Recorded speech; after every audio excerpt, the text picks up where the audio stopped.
சர்வ மீடியா நண்பர்களுக்கு டாக்டர் சர்வானந்தாவின் இனிய வணக்கங்கள். நண்பர்களே, அவ்வையின் ஆத்திச்சூடி அறிந்து கொள்வோம்.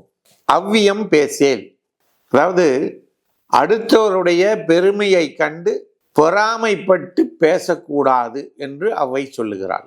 நம் வாழ்க்கையில் கடைபிடிப்போம் என்று உறுதி எடுத்துக்கொள்வோமாக. இன்றைக்கு நாம் பார்க்கக்கூடிய சப்ஜெக்ட் என்னன்னா, இறையாண்மை, சாவரனிட்டி.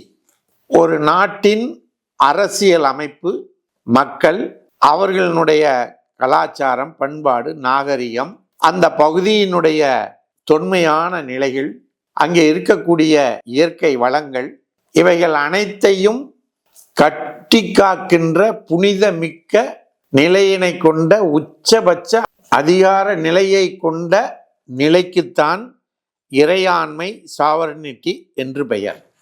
ஒரு நாட்டில் நடக்கும் அரசியல் அதிகார வரம்பு இந்த இறையாண்மைக்குள் கட்டுப்பட்டதாகவும் உட்பட்டதாகவும் அமையும். இப்படி நடக்கின்ற அரசினை மட்டும்தான் இறைவன் ஆசீர்வதிப்பான்.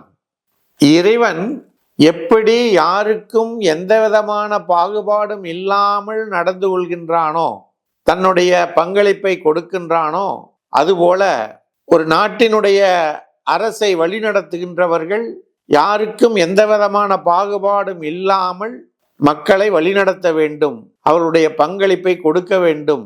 அதுதான் இறையாண்மையை ஏற்றுக்கொண்டதற்கான அறிகுறியாகும். இப்படி பாகுபாடு இல்லாமல் நடக்கின்ற அரசுதான் இறையாண்மைக்கு கட்டுப்பட்ட அரசாக கருதப்படும். இறையாண்மை என்றால் ஒரு நாட்டினுடைய அனைத்தையும் பாதுகாக்கின்ற ஒரு அரசாங்கத்தினுடைய அங்கங்கள் என்று பொருள். நன்றி, வணக்கம்.